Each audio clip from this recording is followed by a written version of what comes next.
क्या आपके भी परिवार में कोई कहाँ से आपको राजनीति में आने की प्रेरणा मिली कि या जनसेवा की प्रेरणा मिली, राजनीति में आप बाद में आए? तो राजनीति तो मैं बचपन से ही करता रहा। जब मैं कक्षा 7th में पढ़ता था तो उस टाइम एक आंदोलन चला था, तेल बचाओ। शायद इराक या अरब कंट्रीज में तेल देना बंद कर दिया था। 94 की बात है लगभग। स्कूल में रहा तो वहाँ भी मैंने मॉनिटर का चुनाव लड़ा, CR का चुनाव लड़ा। इधर भी कॉलेज में मैं अध्यक्ष रहा, ग्वालियर में पढ़ा, NSA में रहा। तो राजनीति तो चूँकि, और ये भी कह सकते हैं लार रहा तो डॉक्टर साहब चूँकि राजनीति में करते थे 90 से। राजनीति एक सेवा का माध्यम है, सर्विस भी एक सेवा का माध्यम है। आपने सर्विस भी की, तो क्या अंतर आपको समझ में आया कि ऐसा क्या है या क्या समानताएं हैं कि उसमें भी आपने ये सीखा हो? पटवारी रहे आप, RI रहे और नायब तहसीलदार तक का आपने कट ऑफ निकाला, तो क्या आपको ऐसा लगा कि ये दोनों चीज़ें कहीं ना कहीं शासन प्रशासन से जुड़ी हुई हैं, तो ये आपको हेल्प कर रही हैं, आज भी आप राजनीति कर रहे हैं? राजनीति तो मैंने हर जगह करी, स्कूल में भी करी, नौकरी में भी करी, संगठन की करी। तो एक बंधन बहुत था, अपनी बात अब लोगों तक नहीं पहुंचा पा रही थी। कई बार ऐसा मामला आता था तो फिर मैंने बाद में चुना, मैंने कहा अगर अपने अच्छाओं को मारना है तो नौकरी करो। तो सरकारी सब नहीं कर सकते, तो आपका क्या विजन है कि युवाओं को रोजगार मिले? युवाओं के लिए आप क्या मौके ऐसे देखते हैं जो होने चाहिए और नहीं है? और अहमदाबाद, दिल्ली, सब जगह पलायन इस क्षेत्र से बहुत ज़्यादा है, ये चिंता की बात भी है।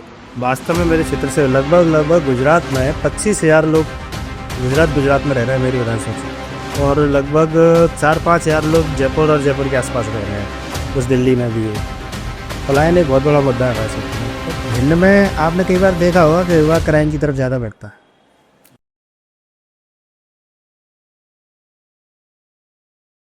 नमस्कार, आज हमारे बीच राहुल सिंह भदौरिया जी मौजूद हैं।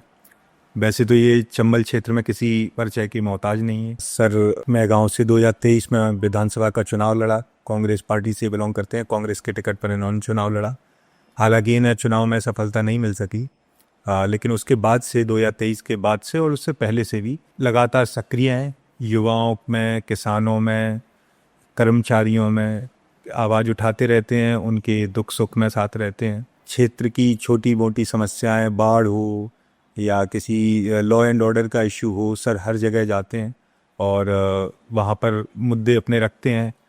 NSUI से काम की शुरुआत करी, तो उसके बाद अब ये खुद राजनीति में आए हैं। पटवारी रहे पहले, पटवारी के बाद RI रहे और उसके बाद अब राजनीति में, सक्रिय राजनीति में हैं। तो हम इनसे जानते हैं इनके जीवन के पहलुओं के बारे में, थोड़ा सा राजनीति के बारे में, और प्रशासन व्यवस्था मेहगांव और भिंड जिले की, चंबल संभाग की अभी किस तरह से चल रही है। कई मुद्दे हैं, किसान का मुद्दा है, खाद का मुद्दा है, बाढ़ का मुद्दा है, तो जानेंगे इनसे आज के इस पॉडकास्ट में। कई इनके सारे विचार हम लेंगे। This podcast is sponsored by जीवन नमकीन। राहुल बॉस, राहुल भाई साहब, राहुल भैया, टीम 1800, नेताजी, इसमें से ऐसा कौन सा संबोधन है जो आपको सबसे ज़्यादा अट्रैक्ट करता है और उसे क्यों? वैसे मैं तो पसंद करता हूँ कि अगर लोग राहुल भैया बोलें तो बहुत ज़्यादा पसंद करता हूँ। पर क्या है कि युवा साथियों की अपनी अपनी भावना है। कोई बॉस कहना पसंद कर रहा है, कोई भैया कहना पसंद कर रहा है। दूसरा क्या है कि टीम 1800, चूँकि मैंने एक बार अपनी गाड़ी का नंबर 1800 लिया और उसके बाद लगातार 14-15 गाड़ियों मेरी टीम में सबने 1800 नंबर की ले ली और फिर उसका गठन कर दिया, बोले भैया टीम 1800 पर चलाते हैं, तो एक अलग लोगो रहेगा। तो कितनी गाड़ियां हैं वैसे आपके पास? 1800, लगभग 1800 नंबर की 12-13 गाड़ियाँ होंगी मेरे पास। राजनीति में आप युवा हैं, परिवार में भी आपके मामा जी पूर्व मंत्री भी रहे, आप मेहगांव क्षेत्र से हैं, तो क्या आपके भी परिवार में कोई कहाँ से आपको राजनीति में आने की प्रेरणा मिली कि या जनसेवा की प्रेरणा मिली, राजनीति में आप बाद में आए? नहीं, राजनीति में असल में मेरे पिताजी लाहौर में जॉब करते थे, गवर्नमेंट जॉब में थे, जनपद पंचायत में। तो मैं लाहौर में रहा शुरू से। उसके बाद मैं नवोदय विद्यालय में सिलेक्शन हो गया, मैं नवोदय विद्यालय में पढ़ने चला गया। तो वहाँ पढ़ने चला गया तो वहाँ मौका मिलता था, कई बार वाद विवाद प्रतियोगिता होती थी या भाषण प्रतियोगिता होती थी, तो वहाँ करने लगा। तो वहाँ से थोड़ा सा एक मन में भाषण देने की इच्छा जागृत होने लगी। फिर मेरे अभी एक दोस्त ने मुझे फ़ोटो भी शेयर किया। जब मैं कक्षा 7th में पढ़ता था तो उस टाइम एक आंदोलन चला था, तेल बचाओ। शायद इराक या अरब कंट्रीज़ में तेल देना बंद कर दिया था। ये 90s की बात है। हाँ 94 की बात है लगभग। तो उस टाइम देश में तेल की कमी आ गई बहुत ज़्यादा, तो जगह जगह लोगों ने आंदोलन किए। तो उसमें हमने भी नवोदय विद्यालय की तरफ से एक आंदोलन किया कि सेव ऑयल, तेल बचा। तो राजनीति तो मैं बचपन से ही करता रहा। उसके बाद मैं इधर स्कूल में रहा, तो वहाँ भी मैंने मॉनिटर का चुनाव लड़ा, सीआर का चुनाव लड़ा। इधर भी कॉलेज में मैं अध्यक्ष रहा, ग्वालियर में मैंने पढ़ा, एनएसयूआई में रहा। राजनीति तो चूँकि, और ये भी कह सकते हैं लार रहा तो डॉक्टर साहब चूँकि राजनीति में करते थे 90 से, तो थोड़ा सा उनका ही मोटिवेशन रहा। इस वजह से शुरू से राजनीति करते हैं और अब आगे राजनीति में आ गए। पिताजी शासकीय जो जॉब में थे, तो कभी उन्हें ऐसा नहीं लगा कि नहीं आप भी जॉब करें, पढ़ाई करें? नवोदय से आप थे, आपका सिलेक्शन हुआ, उसके बाद एक रहता है कि नहीं ये पॉलिटिक्स वगैरह ठीक नहीं है, आप एक युवा हैं, आप अपना करियर बनाए पहले, इस तरह से कभी घर का शुरू में माहौल बिल्कुल रहा। जब मैं कॉलेज में पढ़ता था, मैंने एनएसयूआई का उपाध्यक्ष बना और जीआईसीटी कॉलेज का अध्यक्ष बना। तो पिताजी ने, चूँकि उस टाइम बाबा जी मिनिस्टर हुआ करते थे डॉक्टर गोविंद सिंह जी, तो पिताजी बोले कि इनकी जॉब लगवाओ कैसे भी करके, नहीं ये बिगड़ रहा है। तो उस टाइम पटवारी की जगह निकली हुई थी। ये कब की बात है? ये है 2003 की। पिताजी ने कहा कि तुम्हें परीक्षा देनी है, तो मैंने कहा नहीं, मेरा मन नहीं था नौकरी करने का, मैं चाचा के यहाँ चला गया। पिताजी ने प्रेशर बनाया, फिर डॉक्टर साहब का ही फ़ोन आया एक दिन, क्यों नौकरी को नहीं करना चाहते, नौकरी करो, परीक्षा दो। सब लोगों ने प्रेशर बनाया, लेकिन ईश्वर की इतनी कृपा रही, पटवारी की परीक्षा दी, मेरा पटवारी में सिलेक्शन हो गया। आपका सिलेक्शन हो गया था? हाँ, मैं नौकरी भी करी है। आप पटवारी रहे भी हैं? पटवारी रहा मैं। 2003 में मैंने मतलब परीक्षा दी, ट्रेनिंग करने के बाद 2005 में मैं पटवारी में मैंने ज्वाइनिंग करी। लगभग कुछ साल मैंने नौकरी भी करी। फिर उसके बाद मैंने आरआई की परीक्षा दी, तो मैं आरआई हो गया डिपार्टमेंटली। गिरदावल? हाँ, गिरदावल बोलते हैं। और वो मैं मुरैना में रहा 2014 से लेके 16 तक, 16। फिर उसके बाद नायब तहसीलदार परीक्षा डिपार्टमेंटल, तो मैं नायब तहसीलदार परीक्षा दी और मैं कट ऑफ भी क्रॉस कर गया। लेकिन उस टाइम क्या है, मैं राजनीति चूँकि करने लगे थे, तो बट मैं राजनीति मन लगा, मैं नौकरी भी जाता रही था। 4 साल में लगातार गए ही नहीं। ये 2017 की बात है। This podcast is sponsored by उसके G1 बाद Namkeen. जब वहाँ से आया कि ये नायब तहसीलदार में इनका कट ऑफ, तो कलेक्टर ने लिख के भेज दिया कि ये तो आते ही नहीं है, इनका तो रेजिग्नेशन है और उनको टर्मिनेट कर रहे हैं, इस टाइप से बना के भेज दिया। तो मैं कोई ज्वाइन भी नहीं कर पाया। राजनीति एक सेवा का माध्यम है, सर्विस भी एक सेवा का माध्यम है। आपने सर्विस भी की, तो क्या अंतर आपको समझ में आया कि ऐसा क्या है या क्या समानताएं हैं कि उसमें भी आपने ये सीखा हो? पटवारी रहे आप, आरआई रहे और नायब तहसीलदार तक का आपने कट ऑफ निकाला, तो क्या आपको ऐसा लगा कि ये दोनों चीज़ें कहीं ना कहीं शासन प्रशासन से जुड़ी हुई हैं, तो ये आपको हेल्प कर रही हैं, आज भी आप राजनीति कर रहे हैं तब? नहीं, बिल्कुल सही बात है आप जो कह रहे हैं, दोनों एक दूसरे के पूरक हैं। लेकिन जब मैं जॉब में था तो बंधन बहुत था। मैं अगर अपनी बात कोई कहने जाता था, जैसे कई बार ऐसा हुआ कि कलेक्टर साहब आए, क्योंकि कलेक्टर हमारा सुप्रीम ऑफिसर होता था जी, मैं अपनी बात रखने को जा रहा तो एसडीएम साहब ने चुप करा दिया, नहीं तुम ये नहीं बोलोगे। मतलब मैं अपनी बात कह ही नहीं पाया। आप मुखर थे? मैं शुरू से मुखर रहा। पटवारी संघ का भी मैं प्रांतीय उपाध्यक्ष रहा, संभागीय अध्यक्ष रहा, फिर प्रांतीय उपाध्यक्ष रहा। मतलब राजनीति तो मैंने हर जगह करी, स्कूल में भी करी, नौकरी में भी करी, संगठन की करी। तो एक बंधन बहुत था, अपनी बात अब लोगों तक नहीं पहुंचा पा रही थी। कई बार ऐसा हमला आता था, तो फिर मैंने बाद में चुना, मैंने कहा अगर अपने अच्छाओं को मारना है तो नौकरी करो, और अपने आप को निखार के लाना है, लोगों के बीच अपनी बात रखनी है, जनता की सेवा करनी है, तो राजनीति करो। इसमें अगर आपसे कहा जाए कि जो आपने जॉब करी, पटवारी, अलग अलग हलकों में आपकी पोस्टिंग भी रही होगी, उसके बाद आज आप लोग आते हैं, आप ग्रामीण बहगांव विधानसभा से आपने चुनाव लड़ा, और मोस्टली थाने और राजस्व से जुड़े हुए मामले आपके पास एज अ जनसेवक भी आते होंगे, तो आपको अब ज़्यादा क्लैरिटी होगी कि पटवारी आपको, जैसे होता है कि कहते हैं पटवारी मूर्ख बनाने का सबसे ज़्यादा काम करते हैं, तो अब पटवारी आपको पता है सारा कि नहीं ये काम कैसे नहीं होगा, ये काम तो बिल्कुल होता है, तो तुम कर नहीं रहे हो। इस तरह से आपके पास लोग आते हैं, गिरदावल भी आरआई होते हैं वो भी, तो आपको क्लैरिटी रहती है और काफ़ी आपको ये हेल्प कर रहा? बिल्कुल कर रहा है, बहुत सारी क्लियरिटी रहती भी है। दूसरा क्या होता है, जब मैं कभी अगर सिफारिश भी करता हूँ अधिकारियों से, तो उनको पता रहता है कि इन्हें सब मालूम है, डिपार्टमेंट में रहे। एक बार एक तहसीलदार ने ऐसी आदेश कर दिया था महगांव में किसी के उसको लेके जी, मैंने तहसीलदार को बहुत सुना है, बोले आप कैसे? मैंने कहा मैं भी इसी विभाग में रहा हूँ, मुझे एक एक चीज़ पता है। तो तहसीलदार समझ गया कि इनको सब पता है, तो उसने तुरंत आदेश भी कर दिया और काम भी कर दिया। और ये आपको अभी भी काफ़ी हेल्प कर। हाँ हाँ बिल्कुल। अब इसके अलावा आप जैसे महगांव से भी आप सक्रिय हैं, 2023 में आप चुनाव लड़ा, असफल रहे, लेकिन उसके बाद से भी आप लगातार सक्रिय अभी महगांव में बने हुए हैं और महगांव में आप संघर्ष कर रहे हैं। आपके युवाओं में आपने जो राकेश शुक्ला जी जो मंत्री हैं अभी उनके सामने आपने चुनाव लड़ा, तो युवाओं को अब उसके बाद चुनाव के बाद आज वो मंत्री हैं, हर चीज़ नहीं सुनी जाती है, कई जगह फ्रस्ट्रेशन जनरेट हो रहा है। तो आप किस तरह से युवाओं को देखते हैं? एक युवा तबका जो है वो कहीं ना कहीं ऐसा अछूता फील महगांव में से लेके और पूरे चंबल क्षेत्र में फील कर रहा है। एक पलायन भी बहुत बड़ी समस्या है। आप यहाँ आपने सर्विस की है तो आपको भी ये बात माननी पड़ेगी कि आपके भी पिताजी ने कभी ये नहीं कहा होगा प्राइवेट जॉब करें, आपके भी पिताजी का यही होगा सरकारी जॉब करें। तो सरकारी सब नहीं कर सकते। तो आपका क्या विजन है कि युवाओं को रोजगार मिले? युवाओं के लिए आप क्या मौके ऐसे देखते हैं जो होने चाहिए और नहीं है? और अहमदाबाद, दिल्ली, सब जगह पलायन इस क्षेत्र से बहुत ज़्यादा है, ये चिंता की बात भी है। बिल्कुल सही कह रहे हैं आप। और मैंने जो अनुभव किया है पलायन, वास्तव में मेरे क्षेत्र से लगभग गुजरात में 25,000 लोग गुजरात में रह रहे हैं मेरे विधानसभा क्षेत्र से, और लगभग 4-5 हज़ार लोग जयपुर और जयपुर के आसपास रह रहे हैं, कुछ दिल्ली में भी है। पलायन एक बहुत बड़ा मुद्दा है हमारे क्षेत्र में। उसका कारण है कि रोजगार नहीं है कुछ भी, और कहीं ना कहीं जो जनप्रतिनिधि बन रहे हैं उन लोगों का ध्यान है ही नहीं कि वहाँ पर रोजगार बन कैसे पैदा करें। अब जैसे राकेश शुक्ला जी मंत्री बन रहे, अब मंत्री बनने के बाद उनका अधिकतर समय भोपाल में बीतता है। यहाँ उनके जो नुमाइंदे रहते हैं उनको उनसे कोई मतलब नहीं है। तो भिंड में आपने कई बार देखा होगा कि युवा क्राइम की तरफ ज़्यादा बढ़ता है।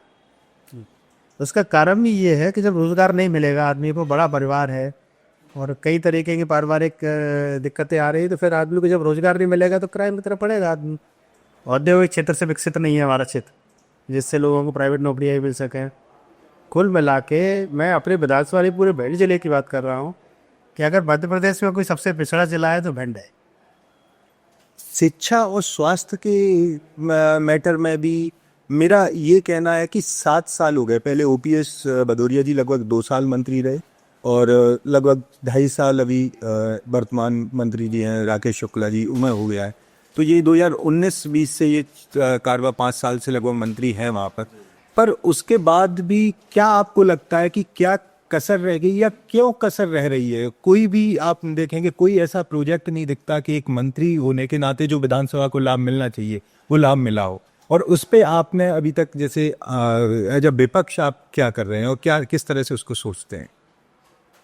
नहीं, आप सही कह रहे हैं कि लगभग 6 साल का कार्यकाल मुख्यमंत्री कार्यकाल नगांव विधानसभा को मिल चुका है। लेकिन ओपीएस जी के साथ ये था, कई बार पत्राचारों में भी सोशल मीडिया के माध्यम से भी आपने देखा होगा कि ओपीएस जी को लोग कहते थे ये तो गाड़ी और बंगले के मंत्री। वास्तविकता ये थी कि चूंकि सिंधिया जी के ग्रुप से आए थे तो पार्टी में मंत्री तो बना दिया, लेकिन उनको राज्य मंत्री थे, उनके जो कैबिनेट मिनिस्टर थे वो सुनते ही नहीं थे। और ये मंत्री जी हैं तो इनका विभाग ऐसा है कि बताते हैं कि टोटल बजट ही इनका 50 करोड़ के आसपास है जी। टोटल कर्मचारी 30 है इनके पास पूरे मध्य प्रदेश। अब क्या विकास करेंगे? और रही विकास की बात, तो आज मैं कल This में एक podcast is न्यूज़पेपर पढ़ sponsored रहा by था, उसमें भी G1 था Namkeen. कि ग्वालियर के मंत्री जी वहाँ कैबिनेट की बैठक में रो रहे हैं कि साहब ग्वालियर को नरक बना दिया। ग्वालियर महानगर है, नगर निगम है। आप प्रद्युमन सिंह तोमर जी की बात? हाँ, प्रद्युमन सिंह तोमर जी की मैं बात कर रहा हूँ। तो जब ग्वालियर जैसे शहर की ये स्थिति है तो हमारे यहाँ मंत्री लोग कर क्या लेंगे? और रही विकास की बात, तो केवल झूठी घोषणाएं हुई हैं। शिवराज सिंह भी कई चीज़ों की घोषणाएं कर गए। अभी हमारे यहाँ 28 तारीख पिछले महीने लास्ट फ्राइडे 28 जुलाई को मुख्यमंत्री जी आए थे दिन रघुआ में।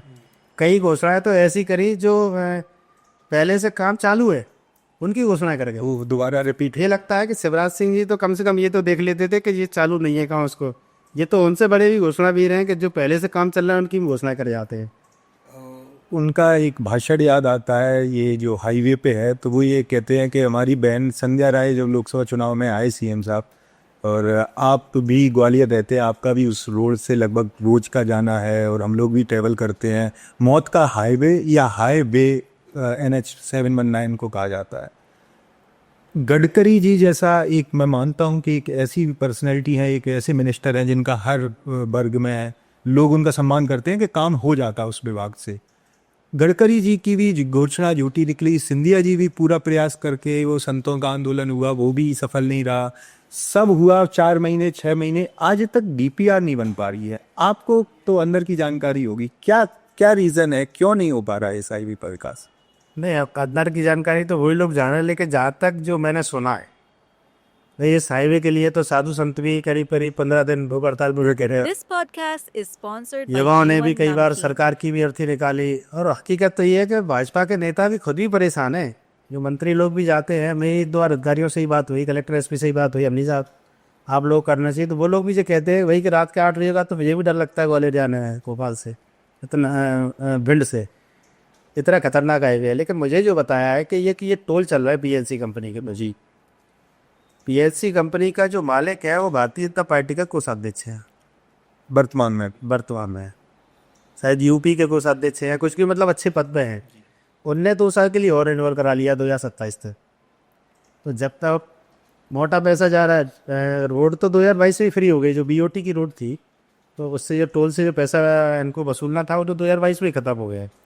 आप भी हाईवे पे रोज ट्रैवल करते हैं लगभग, कई बार आपने भी इंसिडेंट्स देखे होंगे जहाँ एक्सीडेंट सामने हुए हैं, बिल्कुल कई बार, मतलब रोज के हिसाब से एक दो एक्सीडेंट इस रोड पे हो रहे हैं। तो कैसा आप फील करते हैं अंदर से कि ये मतलब कितना एक सब चाह रहे हैं और बन फिर भी नहीं रहा है? चाह सर रहे हैं और डर सबको है और ज़रूरत भी सबको है। महंगा यहाँ से 55 किलोमीटर है, और अगर हाईवे बन जाएगा तो मुझे लगता है 35 से 40 मिनट का रोड रहेगा, ट्रैवल जो रहेगा 35 से 40 मिनट लगना चाहिए। लेकिन आज भी हमको 1.25 घंटा लगता है वहाँ पहुँचने में। ट्रैफिक इतना हैवी ट्रैफिक है वहाँ, पूरा आपका यूपी तक और कानपुर लखनऊ तक का ट्रैफिक इस पर है। तो ये रोड तो हम भी मांग कर रहे हैं, सब लोग मांग कर रहे हैं, रोड वास्तव में बनना चाहिए। कि आप डेली एक्सीडेंट होते हैं, हमने कई बार तो अपने सामने लोगों को उठा के अपनी गाड़ी से हॉस्पिटल पहुंचाया, कई बार तो डेड बॉडी उठा के हम लोगों ने मर्सी तक पहुंचाई। इतनी बुरी स्थिति है। और जब महंगाई से निकलते हैं तो भगवान से एक बार प्रार्थना करके निकलते हैं कि सुरक्षित घर पहुंच जाए। ये स्थिति रहती है वाकई। प्रशासन और शासन में मध्य प्रदेश में तालमेल ठीक नहीं है, दिखता है। कई किस्से आते हैं, कभी कि किसी सेवड़ा विधायक का इशू आता है। कल तो मंत्री जी ने साक्षात कह दिया कि कमिश्नर और कलेक्टर जो है बिल्कुल सुनते नहीं है जनता की ग्वालियर से, और ग्वालियर को नर्क बना दिया है। कितना बड़ा स्टेटमेंट आप इसको मानते हैं कि कोई कैबिनेट रैंक का मिनिस्टर ये बात कह रहा है कि ग्वालियर को नर्क बना दिया? और बना भी है। आप देखिए ग्वालियर में सब जगह खुदा पड़ा है, सब जगह आज तक वगैरह पे गुफा वाले रोड और इस तरह की जो है मीम्स बन रहे हैं। और कई इन्फ्लुएंसर्स हैं, रोज आज यहाँ गड्ढा हो गया, 8-8 फीट गड्ढे हो रहे हैं। क्या आप इस चीज़ को अच्छे से समझते होंगे कि ये क्या इशू है? क्या ये तो पूरी तरीके से सरकार का फेलुअर है। आप मुख्यमंत्री जी के भाषण सुनिए, अगर वो आधा घंटा भाषण देंगे तो मुझे लग रहा है उसमें से मुश्किल से 2 या 3 मिनट काम की बात होगी। या तो रावण की बात करने लगेंगे, राम की बात करने लगेंगे, कृष्ण की बात करने लगेंगे, गायों की बात करने लगेंगे, लेकिन विकास पर उनका कोई सोच नहीं है, ना कोई उनका जरिया है। दूसरा, जो मुझे लोग बताते हैं, अधिकारी लोग भी बताते हैं कि पैसा नहीं है इनके पास, पैसा पूरा एक इनकी योजना चल रही है उसमें चला जाता है। लाडली बहना योजना में पैसा इनके पास बिल्कुल भी नहीं है। स्थिति इनकी हो रही। बाकी शासन प्रशासन तालमेल की बात आप कर रहे हैं, तो आपने हमारे भिंड में भी देखा हुआ, अभी हाल ही में एक वाकया हुआ, कलेक्टर साहब और भिंड विधायक जी भी होता। तो कहीं ना कहीं या तो सरकार का अधिकारियों पर दबाव नहीं है। अधिकारी, आज खाद की बात आती है तो कहते हैं खाद पर्याप्त है, लेकिन आप देख रहे हैं डेली लाठीचार्ज हो रहा है। लेकिन मैं ऐसा जो पता चलता है, लोगों से सुनता हूँ कि अधिकारी पूरे काम कर रहे हैं, वो सीएम के इंस्ट्रक्शंस पे कर रहे हैं। तो क्या सीएम और मंत्रियों में अब तालमेल कमी है? बिल्कुल। कहीं ना, जब अगर ऐसा है कि जब सीएम के उसमें काम कर रहे हैं और मंत्रियों के नहीं सुन रहे, तो फिर मुख्यमंत्री खुद अपने मंत्री विधायकों को नीचे दिखाने का काम कर रहे हैं। आपका क्या व्यू है कि होम मिनिस्ट्री सीएम साहब के पास है? सीएम साहब ट्वीट पे कहते हैं, भाषणों में कहते हैं कि नहीं, किसानों पे लाठीचार्ज नहीं होना चाहिए। अभी लाहौर में 2-4 दिन पुराना मुद्दा आया, 4 दिन पहले शायद लाहौर में बुरी तरह लाठीचार्ज हुआ, उसमें एक कांस्टेबल को लाइन अटैच कर दिया।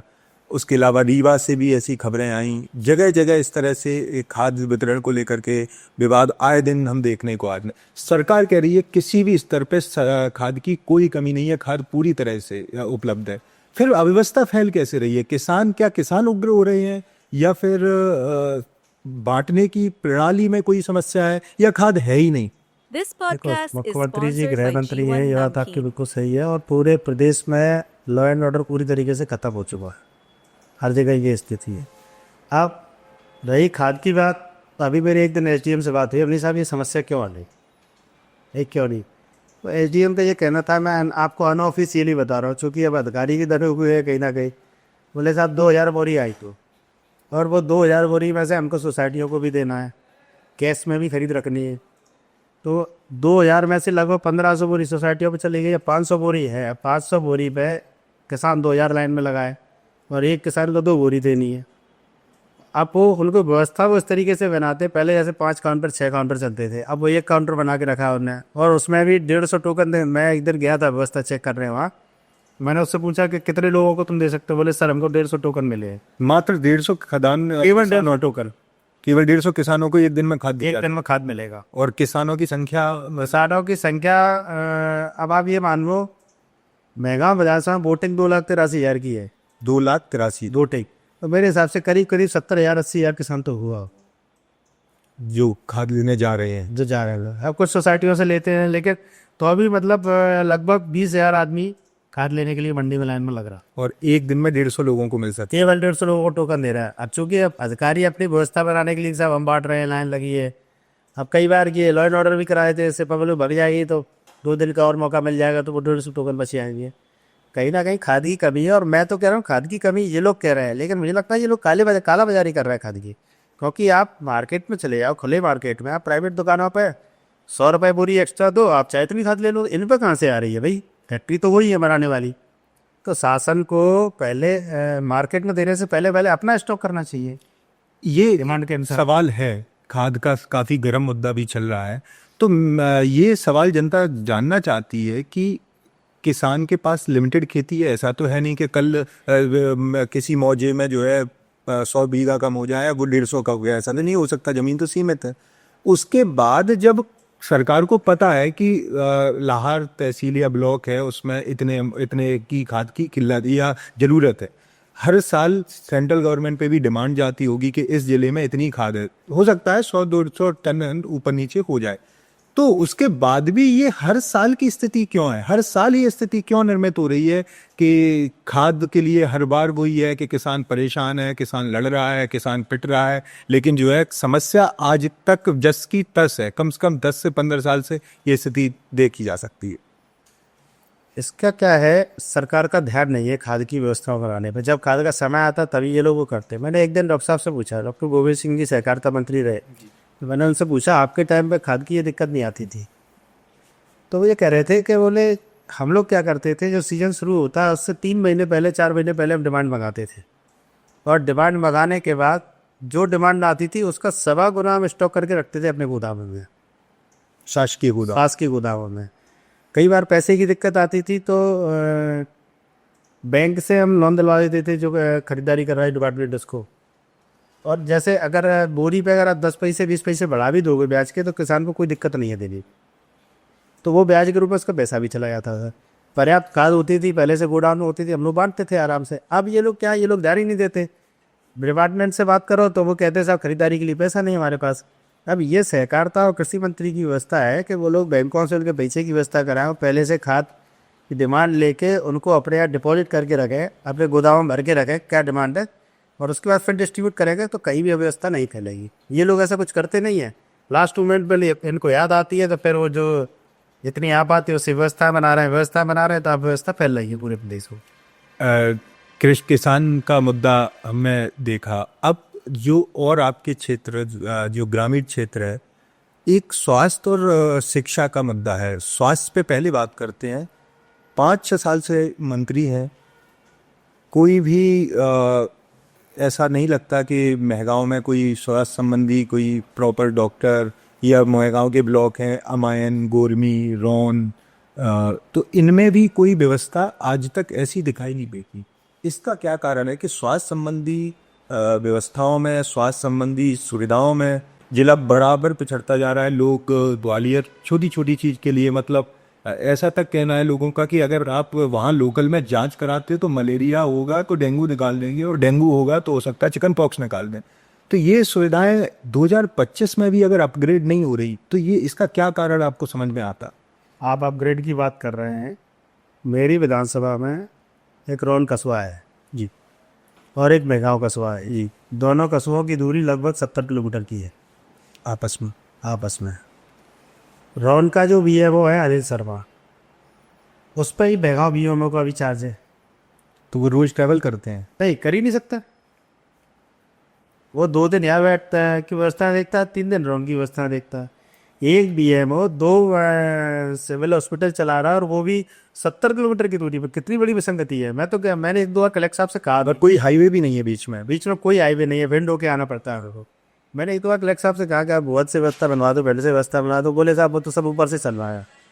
तो कहीं ना कहीं भारतीय जनता पार्टी में लोग सेटिंग करके भ्रष्टाचार करने के लिए इस तरीके की व्यवस्थाएं बनाते हैं। हॉस्पिटल के नाम पे आप देखो, जो व्यवस्थाएं पहले थी, मुझे नहीं लगता कि पिछले 10 साल में किसी भी हॉस्पिटल में 5 बेड भी बड़े हो गए। जो 10 साल पहले व्यवस्था थी वही आज भी है। डॉक्टरों के नाम पे आधे से ज़्यादा डॉक्टर वहाँ से ट्रांसफ़र करा के ले गए। 3-4 डॉक्टर हैं। अब जैसे एक दीक्षित है, हमारे डॉक्टर पहले वो अमान में था, उसका ट्रांसफ़र करे वो भी कर दिया। वही आपस में उनको बदलते रहते हैं। बोले साहब डॉक्टर इधर के, कभी उधर 3 हो जाएंगे, कभी इधर 4 हो जाएंगे, कभी इधर 3 हो जाएंगे, उधर 4 हो जाएंगे। तो ये रोटेशन चलता है कि अभी कुछ महीने अमैन को मिल जाए सुविधा, और फिर वो दूसरा क्या है, मैंने जब डॉक्टरों से ही बात की तो बोले, वो ये कहते हैं, उनका ये कहना है डॉक्टर्स का, नौकरी करने के लिए यहाँ इसलिए भी तैयार नहीं, यहाँ उनको मूलभूत सुविधाएं नहीं है। पता लगा कि 24-24 घंटे लाइट ही नहीं आ रही, पानी नहीं मिल रहा। लाइट की, पानी की, रोड की, कई सारी व्यवस्थाएं हैं। तो हमको जब जो डॉक्टर साहब नौकरी करेंगे, 24 घंटे लाइट नहीं आएगी, पानी की व्यवस्था नहीं होगी, तो एक आम आदमी भी दिक्कत आती है। चूँकि अब जो आदमी लोकल में रह रहा है तो वो तो अब ये भाजपाइयों की आदतों से हैबिचुअल हो गया, तो वो तो समझने लगा भैया क्या करें, अपने को तो रह रही है। एक बाहर का भी क्यों वहाँ सर्वाइव करेगा। इस इतनी सारी समस्याएं हैं। मेरा ये सवाल है कि 20 साल लगभग विपक्ष में कांग्रेस को होने को आए, और उसके बावजूद भी आज भी भाजपा ही ज़्यादा अग्रेसिव दिखती है। कांग्रेस ना सड़क पर दिखती है, ना विधानसभा में उतनी पुख्ता जोर से अपनी जो बात रख पाती है, और उसके अलावा गुटबाजी कांग्रेस में आपस में बहुत ज़्यादा सुनने को आती है। कभी कमलनाथ की दिग्विजय सिंह जी से नहीं बन रही है, कभी दिग्विजय सिंह जी की पहले सिंधिया जी से विवाद चलता रहता था। और इससे हो क्या रहा है कि बीजेपी को, कुछ लोगों का ऐसा कहना है कि बीजेपी को तो एक चुनाव फ्री में मिल जाता है, बीजेपी का मायका बन गया है मध्य प्रदेश। तो इसके पीछे क्या कांग्रेस की कमजोरी है, या फिर भाजपा की कुछ इनर स्ट्रेंथ है जो उसे हर बार इतनी अव्यवस्थाओं के बाद भी चुनाव जिता देती है? नहीं, आप जो कह रहे हैं कांग्रेस की कतई कमजोरी नहीं है। कांग्रेस तो अभी पूरी ताकत से चुनाव लड़ती है। आप देख रहे होंगे अभी रावत जी ये पूरे देश में मुद्दा चला रहा है, वोट चोर गद्दी छोड़ जी, SIR के खिलाफ। हाँ। तो कहीं ना कहीं भारतीय जनता पार्टी मैनेज करने में, वोट चोरी करने में, मशीनों को, EVM को मैनेज करने में लगी हो। अभी ये बहुत बड़ा मुद्दा आया 2023 के चुनाव में। उन्होंने सरकारी पैसे से महिलाओं के वोट खरीदे। ये योजना नहीं थी लाडली बहना मध्य प्रदेश का? हाँ, मध्य प्रदेश में लाडली बहना कोई योजना नहीं थी। ये तो महिला के वोट खरीदने की स्कीम थी सरकारी पैसे से। शिवराज सिंह को किसी IAS ने ये दिमाग दिया कि आप अगर वोट खरीदोगे पैसा देना पड़ेगा, क्यों ना पर इस पैसे, सरकारी पैसे से इस वोट को खरीद लें। तो ये लाडली बहना जो योजना उनने बनाई, वो शासकीय पैसे से महिलाओं के वोट खरीदने की योजना थी। और वो ये सोच रहे थे कि अपन तो शुरू कर दो, तुक्का लग गया कि सरकार आ गई तो ठीक है, नहीं तो कांग्रेस अपने आप झेलेगी। और उनकी स्कीम काम कर गई। कांग्रेस बराबर लड़ाई लड़ रही है, सब जगह लड़ाई लड़ रही, विधानसभा स्तर पर भी लड़ाई लड़ रही। लेकिन आप ये देखना, जो मीडिया है, पत्रकारिता जी, कहीं ना कहीं इसमें भी द्वेष है। हम लोग कार्यक्रम करते हैं। अभी मैंने एक कार्यक्रम किए कहाँ पे, जीतू पटवारी जी आए मैं विधानसभा में, बड़ी बाइक रैली की, सोशल मीडिया के माध्यम से। अभी आप लोगों ने भी देखा होगा जी। मतलब महंगाव की इस स्तर की रैली थी कि पूरा महंगाव जाम रहा, और 2 घंटे लगे जलाध्यक्षों को निकलने में महंगाव कस्बे से। लेकिन किसी भी प्रिंट मीडिया के उसमें एक शब्द भी नहीं छपा। तो आपको लगता है कि मेन स्ट्रीम मीडिया, चाहे प्रिंट मीडिया हो या इलेक्ट्रॉनिक मीडिया हो, वो कहीं ना कहीं विपक्ष का साथ नहीं दे रहे हैं मुद्दों को आगे बढ़ाने में, जिससे मुद्दे कमजोर हो रहे हैं? भाई हो रहा है भी तो जनसंपर्क विभाग से ऐड लेने, अगर आप लोगों में छाप देंगे उनकी नहीं छापेगा तो कहीं ना कहीं कमजोरी उनको भी दिखेगी। इसलिए हम लोग तो बराबर लड़ाई लड़ रहे हैं, सोशल मीडिया के माध्यम से हम जनता को दिखा भी रहे हैं, लेकिन प्रिंट मीडिया और मीडिया के माध्यम से हम लोगों की बातें लोगों तक कम पहुंच पा रही है। केवल सोशल मीडिया के माध्यम से हम लोग इतना उसको सर्कुलेट कर सकते हैं उतना कर रहे हैं।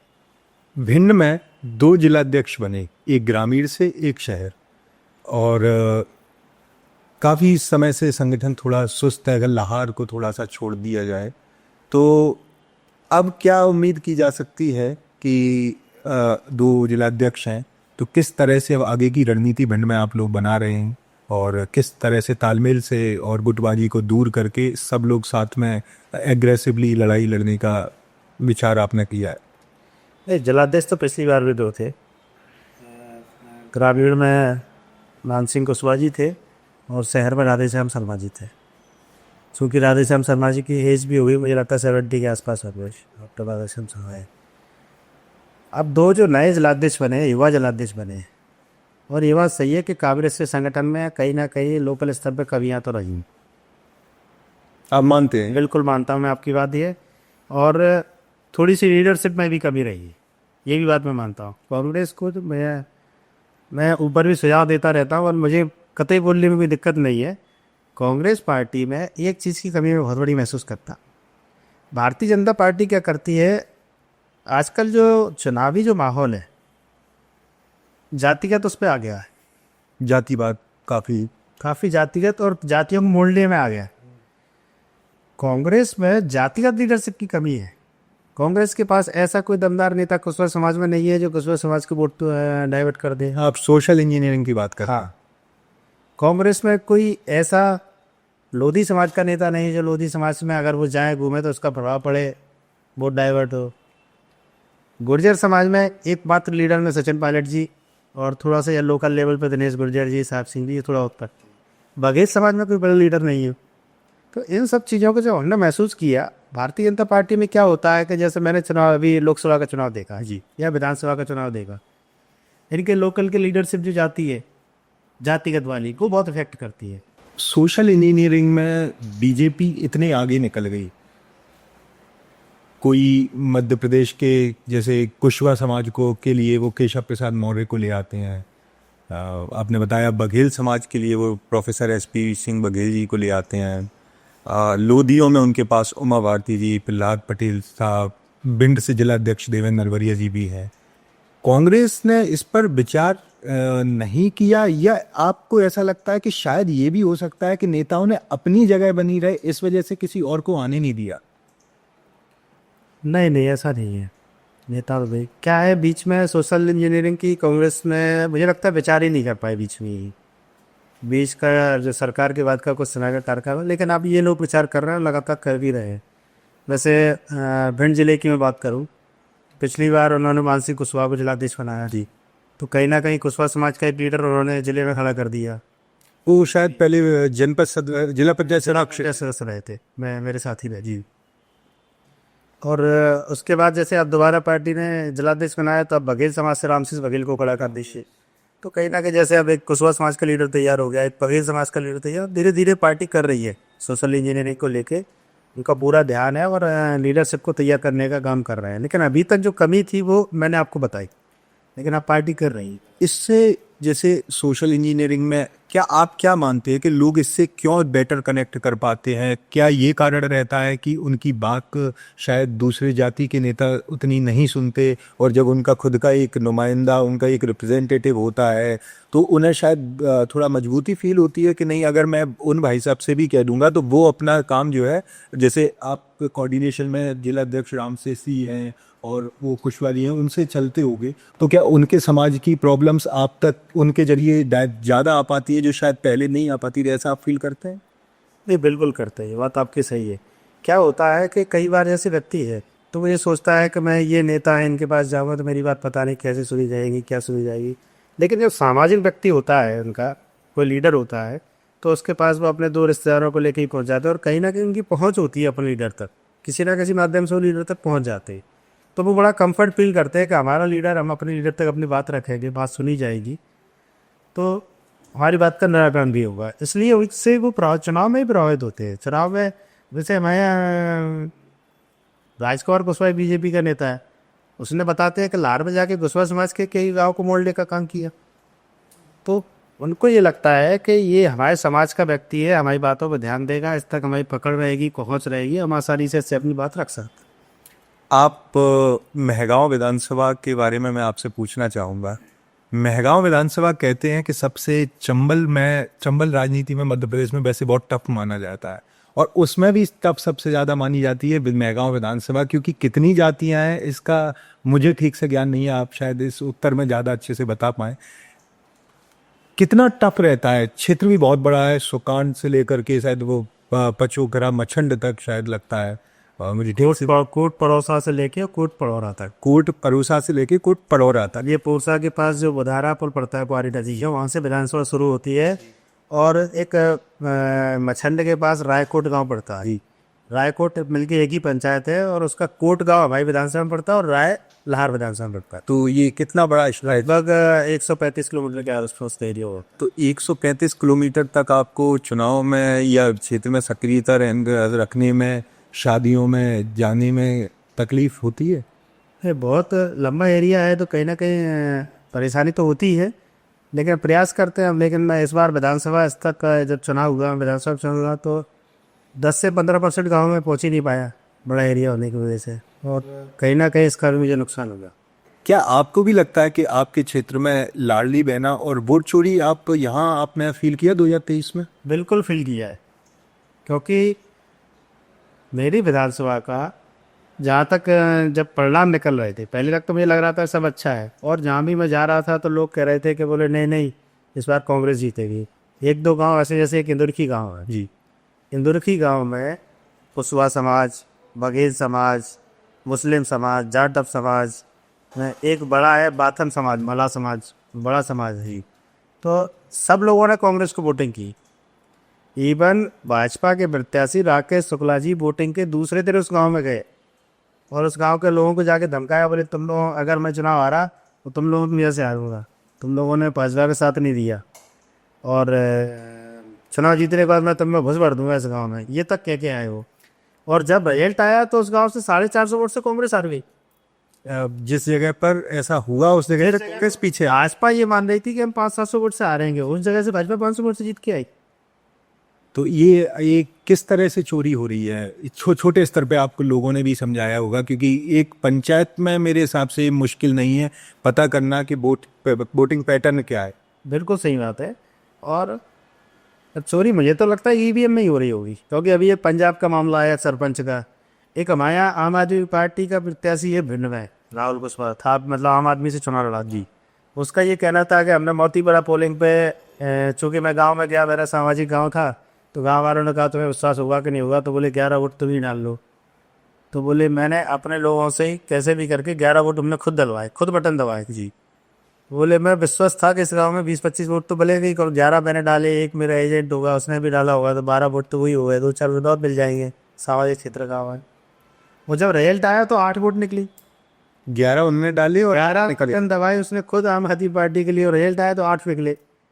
ऐसे ही एक मेरे यहाँ मेरे साथ एक चुनाव लड़े थे राजेश्वर सिंह, मेहगांव विधानसभा से।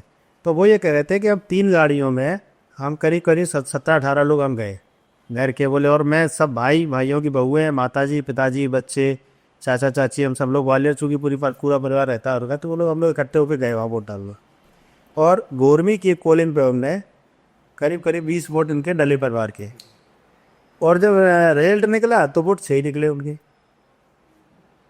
बोले पॉसिबल ही नहीं है। मुझे तो लगता है कहीं ना कहीं ईवीएम में कुछ तो है।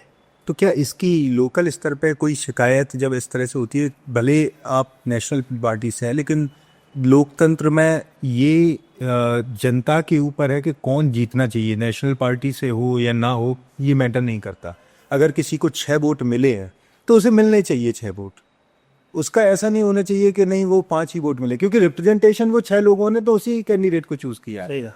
तो आपको इस तरह की शिकायतें प्राप्त होती हैं, इसका इलेक्शन मैनुअल, इलेक्शन कमीशन में आप लोग शिकायत का मैंने कई बार शिकायत भी करी, कुछ भी होता शिकायतों से, प्रयास भी किया। कलेक्टर साहब बोलते हैं जैसे एक चीज़ मैंने चुनाव में, जब मैं चुनाव लड़ा, मैंने प्रत्यक्ष रूप से देखी कि जो ईवीएम का भी जो डिस्ट्रीब्यूशन हुआ, जो ईवीएम ऊपर से आई जी, तो हर विधानसभा में लगता है 4 या 5 इंजीनियर शायद आए थे ऊपर से ही। जी। मतलब कमीशन की तरफ से। कमीशन की तरफ से 5 इंजीनियर आए थे और वो लोग तय कर रहे थे कि कौन सी ईवीएम किस कॉलम पे जाएगी, जबकि ये आरओ को और एआरओ का काम है। एसडीएम जो वहाँ आरओ था या कलेक्टर लेवल पे या एआरओ जो भी थे, उनका काम था कि मशीन को तय करना कौन सी मशीन कहाँ जाएगी। लेकिन वो नहीं कर रहे थे, वो इंजीनियर तय कर रहे थे कौन सी मशीन किस कॉलेक्टर जाएगी। तो इस स्थिति जब हमने उनसे बात की अधिकारियों से, तो बोले नहीं नहीं, ये निर्वाचन आयोग का है और ये लोग आए, पूरा इन्हीं की देख रेख में होगा, ये लोग करेंगे। बोले हम लोग इसमें कुछ नहीं कर सकते। तो जब इस स्थिति में आप पाते हैं तो जो लोग वोट देते हैं उन्हें क्या चीटेड फील नहीं होता? बिल्कुल होता है, जनता ठगा महसूस कर रही है। अब हमारे क्षेत्र में, रोड क्षेत्र में, इस बार मैं जब जिस भी गांव में गया, लोगों का इतना प्यार, इतना सम्मान मिला। जब मैंने अमाइन में जनसंपर्क किया तो मेरे सब 5,000 लोग थे।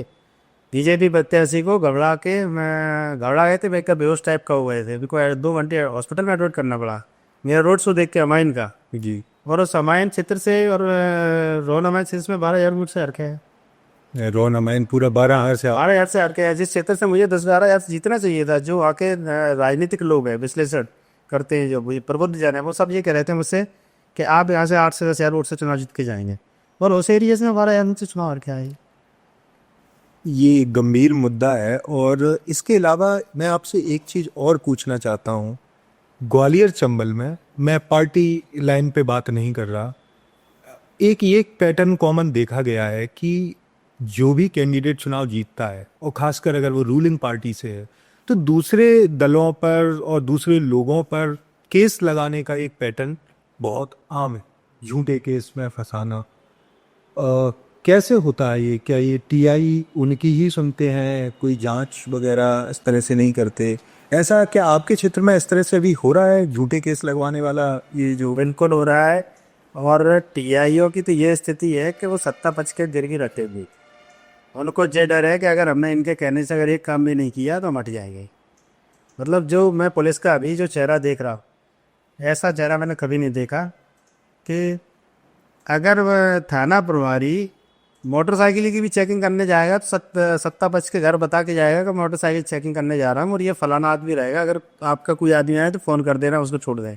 नहीं, ये भी चल रहा है। ये तक स्थिति हो गई है। बाकी झूठे केस की तो ये स्थिति हो गई है बंजिले में। मुझे लग रहा है कि पूरे मध्य प्रदेश सबसे ज़्यादा केस झूठे केस हमारे यहाँ हो रहे होंगे। तो इसका केवल राजनीतिक कारण है या सामाजिक परिवेश भी कुछ? नहीं, राजनीतिक, सबसे बड़ा कारण राजनीतिक कारण। वही उन्होंने कहा ये व्यक्ति हमारे साथ रह रहा है, इसने मेरा साथ नहीं दिया चुनाव में, इसको कैसे दबाया जाए। उन्होंने कहा इस पर झूठा केस लगा दो और परेशान करो, कल हमारे पास आएगा मदद मांगने, हम उसकी मदद कर देंगे तो वादी हमारा हो जाएगा।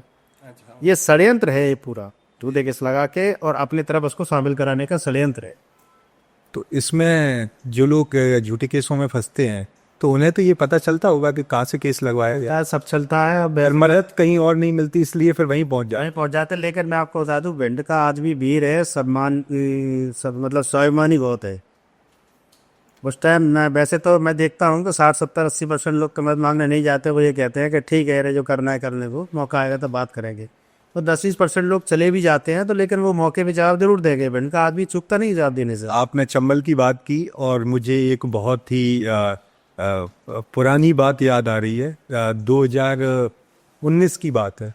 मैं दिल्ली में आज़ाद मोर्चा के जो अभी राष्ट्रीय अध्यक्ष हैं लाल सिंह आर्य, उनसे मिला। उन्होंने मुझसे एक बात पूछी कि मैंने उनसे कहा कि आप मिनिस्टर थे वो 2018 तक और वो चुनाव हारे। तो मैंने उनसे पूछा कि आप चुनाव कैसे हारे? तो उन्होंने मुझसे कहा कि चुनाव मैं अगर जीतता तो आश्चर्य होता, हारता तो नहीं हुआ। मैंने कहा, उनसे पूछा ऐसा क्यों? तो उनका ये कहना था कि आप डॉक्टर गोविंद सिंह और डॉक्टर नरोत्तम मिश्रा के अलावा कोई एक नाम बता दो जो मिनिस्टर बनकर के चुनाव लौट के जीत पाया हो। और ऐसी अगर इस पैटर्न पर जाएं तो क्या आपको जो राकेश शुक्ला जी वर्तमान मंत्री हैं, उनके चुनाव हारने के 2028 में चांस लगते हैं? और ये अगर ये क्या जो उनका जो एनालॉजी है लाल सिंह आर्य जी की, क्या ये सच है? चंबल में नहीं जीत पाता कोई, चाहे राकेश चौधरी जी हो, इंदल सिंह कंसाना जी हो, और सब चुनाव रिपीटेडली हारते रहे। नहीं, सच तो है, लेकिन कार्यशैली का भी अंतर है। डॉक्टर गोविंद सिंह जी की जो कार्यशैली है उतने सरल सहज है कि कोई भी कार्यकर्ता उनसे बात कर सकता है। दूसरा, सबसे बड़ा उनका कारण है कि महीने में 20 दिन वो अपने क्षेत्र 25 दिन क्षेत्र में रहते हैं। आप सुबह चले जाना 8 बजे, वो अपने कोठी पे नीचे तख्त पर लेटे हुए मिल जाएंगे। आपकी बात जो भी होगी बात सुनेंगे। मिनिस्टर रहते हुए भी। हाँ, मिनिस्टर रहते हुए भी, मिनिस्टर रहते हुए भी जो सरकारी काम, मतलब जहाँ कैबिनेट वैबिनेट की बैठक होती है उनमें तो जाने ही है। उसके अलावा मतलब उनका ये नहीं है कि उन्हें 2 दिन ग्वालियर रुकना है, कि उन्हें दिल्ली घूमने जाना है, कि जयपुर घूमना है, बिल्कुल नहीं। भोपाल और भोपाल से सीधा लाहा। कई बार तो ग्वालियर में जो उनके बच्चे भी रहते हैं वहाँ भी नहीं आते, सीधे झांसी उतरे ट्रेन से और झांसी से सीधा गाड़ी से लाहा। आपने उनका 2 बार मंत्री काल देखा होगा, और आप राजनीति में हैं, प्रदेश के बाहर भी आपका जाना आना रहता होगा, प्रदेश में भी कई मंत्रियों से आपके व्यक्तिगत संबंध होंगे पार्टी लाइन से इतर।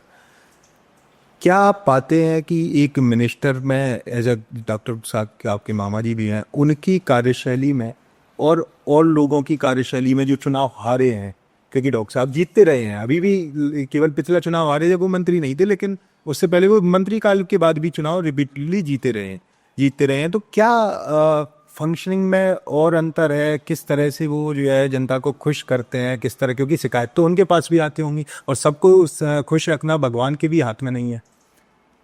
डॉक्टर साहब, मैंने आपको बताया है कि सबसे पहले तो सरल सहज बहुत है। मतलब आप किसी मंत्री के यहाँ जाओगे तो आपको प्रोटोकॉल बहुत लगेगा। आप जाओगे, आपको पर्ची देनी पड़ेगी मिलने के लिए। फिर उनका हो सकता है कि वो यही कह रहे पीए से मिल लो, इससे मिल लो। डॉक्टर साहब का ऐसा कुछ भी नहीं है, खुद तख्त पर बैठ जाते हैं आके नीचे अपने मकान पर, डायरेक्ट मिलो, और 4 पीए उनके बगल में खड़े रहते हैं, तत्काल समस्या का समाधान भी है। जाइए, वो आने वाला का वो नहीं है कोई सिस्टम। ऑफिस के चक्कर में कोई ऑफिस का चक्कर नहीं, कोई टरकाने वाला सिस्टम नहीं, हर आदमी की मदद। विपक्षी भी। एक बार मैंने उनसे पूछा, मैंने कहा आप हर आदमी की मदद कर देते हो, कोई भी आए आप जब भी पूछते हो कौन हो क्या हो, कई बार बाहर के लोग भी मदद करा ले जाते हैं। तो उनका ये कहना था कि देखो, जब आदमी हमारे पास आया है तो वो एक सोच के और एक विश्वास के साथ आया कि मैं डॉक्टर गोविंद सिंह के पास जाऊंगा तो मेरा काम हो जाएगा। ये विश्वास लोगों में अपने आप है। अपने आप है, और ईश्वर ने हमें ये शक्ति दी है कि हम उसका काम कर सकते हैं, तो क्यों नहीं करें भाई? वो उसका विश्वास के ऊपर क्यों नहीं करे उतरे? वो आया तो उसका काम करना चाहिए। मदद की आपने बात करी, क्षेत्र में आपके आसपास भी इस बार बाढ़ बहुत आई। 2021 के बाद जो है इस बार सबसे भीषण बाढ़ आई, कई गांव प्रभावित हुए, कई लोगों के घरों तक में मतलब बहुत नुकसान हुआ। मंत्री जी क्षेत्र से हैं, तो किस तरह प्रशासन ने कार्य किया, या आपको लगा कहीं कुछ कसर रही, या और अच्छा होना चाहिए था? आप भी गए होगे, जब बाढ़ आई तो आप भी क्षेत्र में रहे होगे, तो क्या लोगों की समस्याएं थीं? आपने किस किस रूप में देखा कि ये स्थितियां बनती हैं? और 2025 में जैसी जो सोशल मीडिया पे वीडियोस फोटोज आ रहे थे तो वो मन विचलित करने वाले थे, तो आपने क्या वहाँ ऑब्जर्व किया एज अ मिनिस्टर के क्षेत्र में? आपको क्या लगा? बाढ़ प्रभावित क्षेत्रों का मैंने दौरा किया, सभी जगह गया, 2-3 दिन में वहाँ रहा भी। शासन प्रशासन का रवैया इतना खराब था बाढ़ प्रभावितों को लेके कि आप सोच भी नहीं सकते। बारौली के आसपास लगभग 5-7 गांव पड़ते हैं जी। 5-7 गांव को लेके, और दोनों तरफ का पुल भी बंद हो गया था, आने जाने के साधन भी बंद हो गए। एक बोट केवल राहत के नाम पे पहुंचा दी गई, वो भी थाना प्रभारी ने अपने पास रखी। थाना प्रभारी जाता था अंदर तक देखने के लिए तो बोट से जाता था और वापस आ जाता था। अगर किसी को मेडिकल इमरजेंसी हुई, उसको दवाई नहीं मिली, खाने की व्यवस्थाएं बहुत ख़राब हो गई, लोगों के अनाज सड़ गया, पशु उसमें लोगों ने कैसे कैसे वह व्यवस्थाएँ करी ट्रॉलियों में, उनमें बैठा के, मतलब इतनी व्यवस्था मतलब देखी कि कई बार मेरा भी मन विचलित हो गया इस तरीके की व्यवस्थाएं देखकर। जबकि बाढ़ प्रभावित क्षेत्रों के आसपास ऐसा एरिया है गवर्नमेंट का, अगर वो चाहें तो उनको ऊपर जगह देके, और कई जो आवास योजनाएं चल रही हैं उनको ऊपर मकान बना के उनकी व्यवस्थाएं कर दें, तो वो जो हर साल का जो बाढ़ का जो रवैया है वो ख़त्म हो जाए। लेकिन प्रशासन मंत्री जी भी एक दिन गए अपने चक्कर लगा के, एक हमारे देसी कहावत है भूत कैसी फेरी, वो मंत्री जी कलेक्टर साहब एसपी साहब गए, भूत कैसी फेरी लगा कर चले आए। उनको ना तो कोई मदद दी और अंदर भी नहीं गए, केवल रोड पे बस, ना किसी से मुलाकात, ना किसी से कोई व्यवस्था, ना उनकी कोई खाने की व्यवस्था। सब बेचारे अपने अपने पन्नियाँ लगाए हुए सामान उनका रोड पर आके रखें और कोई समाज से भी कुछ लोग पहुंच रहे थे तो कोई कुछ दे आया खाने वाने के पैकेट, उनसे उनकी व्यवस्थाएं चली, मतलब बहुत बुरा रवैया रहा शासन का। उसके लिए तो मैं शासन प्रशासन की घोर निंदा करता हूँ।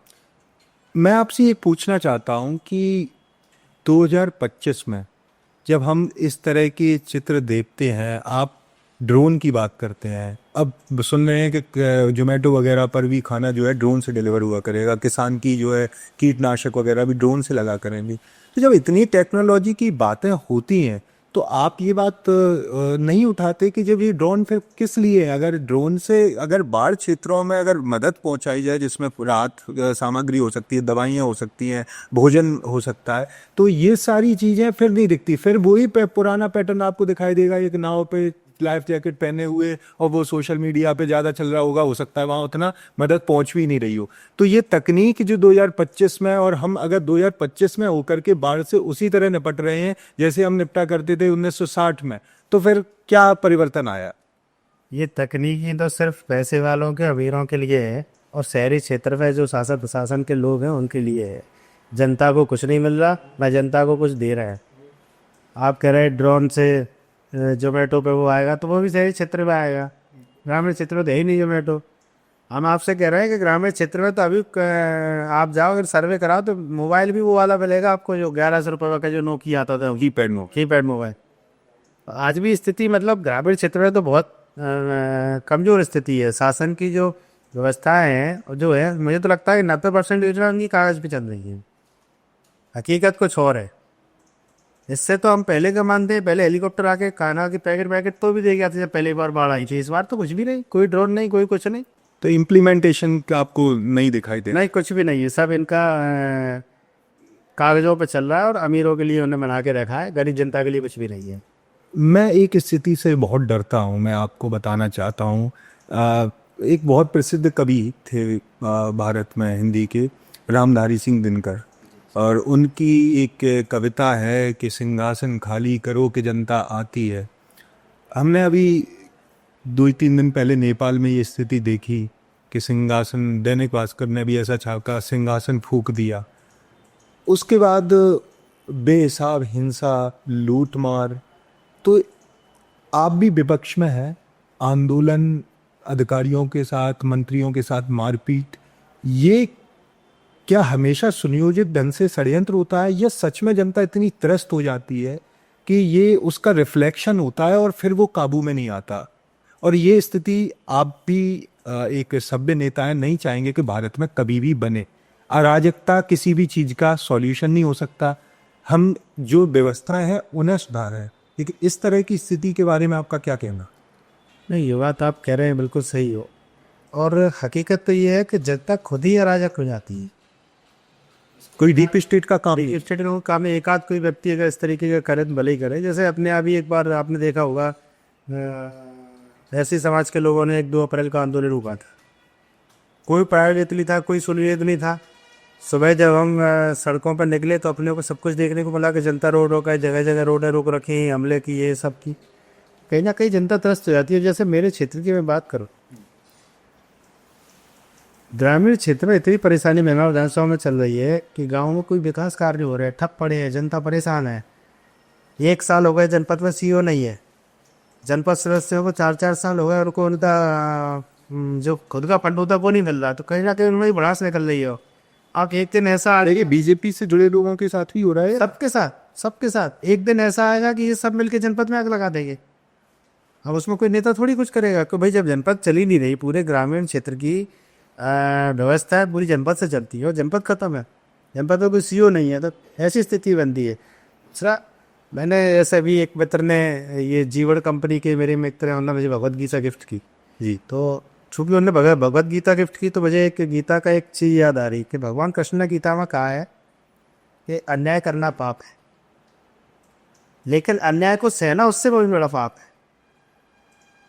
तो जनता जब अन्याय को समझती है कि हमारे पर अन्याय हो रहा है, हम कहाँ तक सहें, लेकिन जब जनता परेशान होती है, जब जनता के साथ अन्याय होता है, तो फिर जनता अन्याय सहती नहीं है और निकलती है, हुजूम बन के निकलती है, पर ये नहीं देखते वो कितना बड़ा नुकसान हो।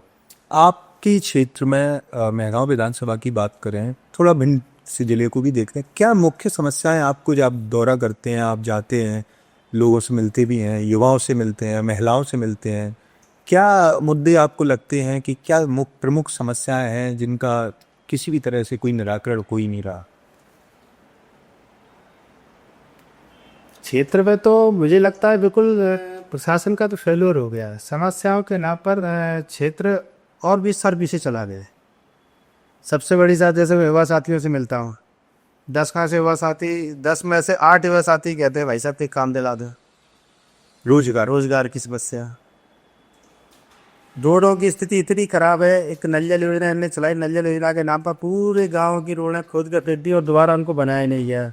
आप किसी भी गांव में आप चले जाना, या आप बड़े अच्छे कपड़े पहन के बैठे हो, आप बिना गाड़ी के चले जाना, तो आप लौट के आओगे तो कपड़े आपको ये लगेगा कि 10 दिन को बदल लें, इस स्थिति में हो जाएंगे। तो आपका कहना है कि जो मंत्री जी हैं उनको क्या है, कुछ लोग घेर लेते हैं और उन्हीं के हिसाब से चलते हैं। और मंत्री जी का ये पूरा फेलुअर है। व्यवस्थाएं पूरी तरीके से चरमरा गई है। क्षेत्र का आदमी बहुत परेशान है, जनता परेशान है। खाद नहीं मिल रही, पानी नहीं मिल रहा, लाइट नहीं मिल रही, मतलब ये बेसिक चीज़ें हैं, वो चीज़ नहीं मिल रही। तो जनता किसी ना किसी दिन जनता में वाल आएगा और कभी हो सकता है कि भी नेपाल जैसी भी स्थिति बन जाए।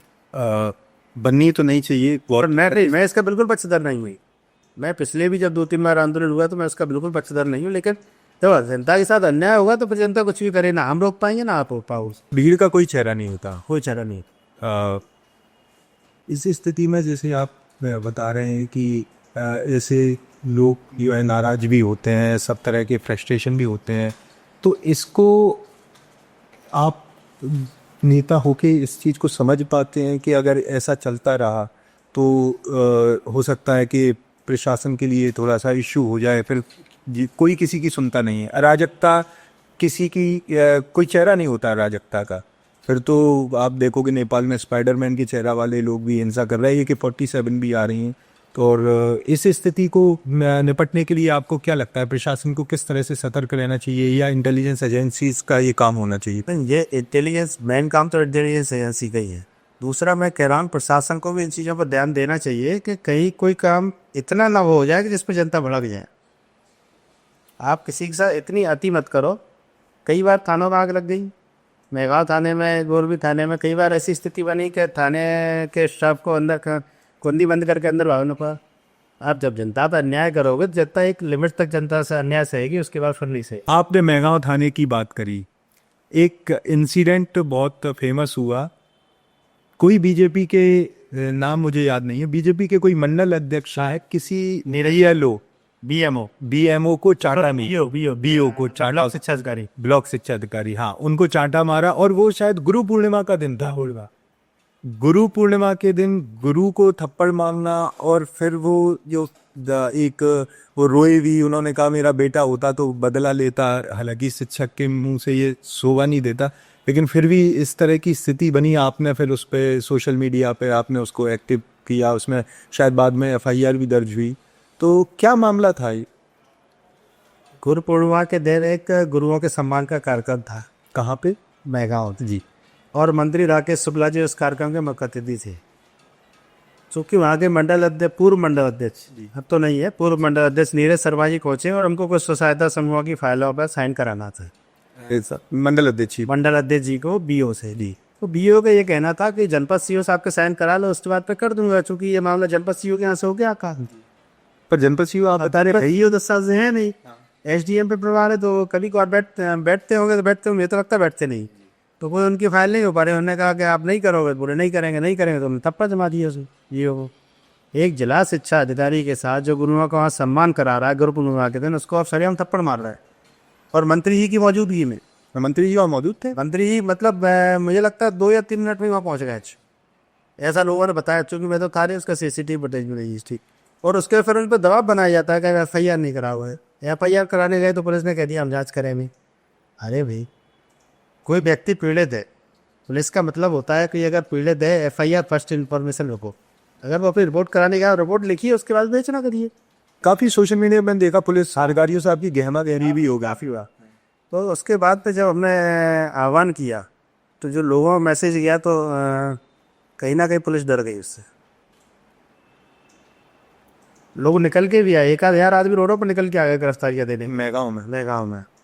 लेकिन उसी रात एसडीओपी का फोन आता है मेरे पास, बोले आप कल गिरफ्तारियाँ देने आ रहे हैं? नहीं, बिल्कुल आ रहे हैं गिरफ्तारियाँ देने, और पूरे क्षेत्र का आदमी आ रहा है। बोले कितने लोग रहेंगे? नहीं, कम से कम 10,000 लोगों के साथ हम गिरफ्तारियाँ देंगे। बोले आप क्यों गिरफ्तारी देने आ रहे हैं? हमने तो FIR कर दी है। तब तक हो चुकी थी FIR। रात में 9:30 बजे FIR की, डर के हमने। तो कहीं ना कहीं जब जनता रोडों पर निकलती है तो फिर प्रशासन डरता है और काम भी करता है। और उन डीओ को न्याय मिला, FIR हुई, और शासकीय कार्य वादा की FIR हुई, मंडल अध्यक्ष को इस्तीफा देना पड़ा। और सबसे बड़ी तो आप ये देखिए, मैं इसमें एक चीज़ आपको बताना भूल गया कि जो BO है जी उसका खास छोटा भाई, रियल छोटा भाई जी, RSS का खंड कारवा, महंगाई गाँव का जी RSS का खंड कारवा, और वो रो रहा कि मैं RSS का खंड कारवा, उसे अपने अधिकारियों से बात की, उसकी मदद नहीं की। मतलब RSS और बीजेपी के लोगों के साथ ये स्थिति हो रही है, तो आम जनता की क्या स्थिति होगी? सुनने में ऐसा आता है जो बीजेपी के कार्यकर्ता है वो भी इस एक नाराजगी उनके अंदर रहती है कि जो कांग्रेस के कार्यकर्ता, जब कांग्रेस सरकार होती है तब जितने पावरफुल होते हैं, जितनी उनकी सुनी जाती है, उतनी बीजेपी के कार्यकर्ताओं की बीजेपी के राज में नहीं सुनी जाती। क्या आपको ऐसा लगता है ऐसा है? देखो, कांग्रेस आम जनता की पार्टी है, आम जन की सुनती है और कार्रवाई करती है। और बीजेपी कुछ नेताओं के, कुछ संगठनों के वहाँ गिरगी रखी हुई पार्टी है। जब तक उनके आका नहीं बोलेंगे ऊपर से, तब तक वो काम नहीं करेंगे। और कार्यकर्ताओं का इतना दर्द है कि आप विश्वास नहीं मानोगे कि मैं रोज़ 2-4 से, जैसे मोटरसाइकिल चेकिंग में कई लोग कोई छोटे मोटे कागज नहीं रहते तो बोलना पड़ता है, अगर मैं 10 से बारिश करता होगा तो कम से कम 3 भाजपा कार्यकर्ताओं को करता हूँ। वो भी आपको फोन कर, वो भी हमको फ़ोन करते हैं, बोले हमारे नेता तो फ़ोन ही नहीं उठा रहे, भाई साहब आप ही छुड़वा दो भरी। तो ये दर्द सच है। बिल्कुल सच है। आप बीजेपी के किसी भी नेता के साथ भी बैठ लेना, बड़े से बड़े नेता के साथ, वो भी, उसका भी दर्द होगा, चुपचाप अकेले में बता देगा। और वो दर्द अभी निकल के भी आया, प्रद्युम्न सिंह तोमर जी ने कैबिनेट में अपना दर्द सुनाया था। और उसके बाद फिर वही मुख्यमंत्री ने कहा नहीं अकेले में बात करते हैं, और वो सब हुआ। बिल्कुल दर्द है। और इन लोग, हमें तो ये लग रहा है जब बीजेपी के जो मंत्री हैं ये केवल बंगला और गाड़ी के मंत्री हैं बस, कि इनको बंगला दे दिया है, गाड़ी दे दी है, कि आप बढ़िया प्रोटोकॉल दे दिया, आप बस घूमो क्षेत्र। Real power Ujjain. Real power पूरा उज्जैन में मंत्री, मुख्यमंत्री जी और सुनते और के भी भाई भाई हैं उनके पास है। नहीं तो अभी देव। अभी मैंने एक बयान पढ़ा 20-25 दिन पहले, मंत्री है मध्य प्रदेश में कैलाश विजयवर्गीय जी, उन्होंने कहा कि मैं अपने काम कराने के लिए, इंदौर वासियों आपके लिए, मैं CM तक से लड़ा हूँ, कईयों बार लड़ा हूँ। तो क्या ऐसा कैबिनेट में ऐसे ही होता है कि एक CM से एक मिनिस्टर बहुत काम कराने के लिए ऐसा करना पड़ता हो? मेरे कुछ मित्र इंदौर में भी है जी, तो जब मेरी उनसे चर्चा होती है फ़ोन पे, तो बताते हैं कि एक समय था कि कैलाश विजयवर्गीय के बिना पत्ता नहीं हिलता था इंदौर में जी। और ऐसा पहली बार हुआ है कि कोई मुख्यमंत्री किसी जिले का प्रभारी मंत्री बना है। हाँ, मुख्यमंत्री जी इंदौर के प्रभारी मंत्री है जी, और वो प्रभारी मंत्री केवल इसलिए बने हैं कि ये कैलाश विजयवर्गीय जैसे और भी बड़े लीडर हैं उनको नीचा दिखाने के लिए, कि इनकी, भाई वो प्रशासन के दबाव में आ जाता था, तो अब चूंकि मुख्यमंत्री खुद प्रभारी मंत्री है तो प्रशासन कैसे दबाव में आएगा? तो क्या आपको लगता है बीजेपी की कार्यशैली देख करके कि ये सच में आरक्षण के विरोधी आरक्षण खत्म कर सकते हैं? बिल्कुल सही कह रहे हैं आप। हमारे नेता आदरणीय राहुल गांधी जी एक बड़े अच्छे, समझदार, मजे हुए नेता हैं। मतलब मैंने कई बार, 2-3-4 बार मुझे भी उनसे मुलाकात करने का मौका मिला, मैंने देखा कि एक नेता के अंदर बनावटीपन जो होता है वो नहीं है उनके अंदर, जो है ओरिजिनल है, और एक अच्छी सोच है देश के प्रति उनकी। और जो एक निडर है, डरते नहीं। बस उन्होंने अगर मुद्दा उठा दिया कि वोट चोर जल्दी छोड़ दो, वो लगातार डर नहीं रहे कि क्या उसके परिणाम क्या निकलेंगे। लोग कह रहे हैं बिहार चुनाव तक है ये। नहीं, लगातार चलेगा। आप ये देखिए, उनके साथ रूस सजा भी हुए, 2 साल की सजा जबरदस्ती कराई गई, बंगला खाली कराया गया और उनकी सांसें दी गई, लेकिन फिर भी वो आदमी डरा नहीं, लड़ता। हमारे जब नेता ऐसा है। और रही बात आरक्षण की, वो मध्य प्रदेश में जब कांग्रेस की सरकार थी तो कमलनाथ जी ने OBC को 27% आरक्षण देने का मांग किया, लेकिन जैसे ही ये आए इन्हें फिर 14% पर लेके आ गए। तो कहीं ना कहीं आरक्षण का खत्म करने की बात है। जैसे अभी एक नया मुद्दा, मुझसे कुछ दिन पहले कुछ सैनिक साथी मेरे जी, रिटायर्ड सैनिक लोग, उन्होंने बताया कि 2021 और 2023 में पुलिस की भर्तियाँ निकली, उनमें भूतपूर्व सैनिकों का कोटा ही खत्म कर दिया, कांस्टेबल, हाँ, रिजर्वेशन ही खत्म कर दिया भूतपूर्व सैनिकों का। तो ये धीरे धीरे करके रिजर्वेशन खत्म करने का काम कर रहा हूँ। मुझे तो लग रहा है ये चुनाव में खत्म करने का काम करेंगे, क्योंकि आप देखिए ग्रामीण क्षेत्र में मंडी के चुनाव होते थे, सिंचाई के चुनाव होते थे, कोऑपरेटिव के चुनाव होते थे, छात्र संघ के अध्यक्ष के चुनाव होते थे। ऐसे कई, जिससे क्या है कि नीचे लेवल से एक लीडरशिप निकल के आती थी। ये सारे चुनाव खत्म कर दिए, कोई चुनाव ही नहीं हो रहा है पिछले 15 साल से। तो ये धीरे धीरे आरक्षण खत्म कर रहे हैं, चुनाव को खत्म कर रहे हैं, तो कहीं ना कहीं ये संविधान को खत्म करने की काम।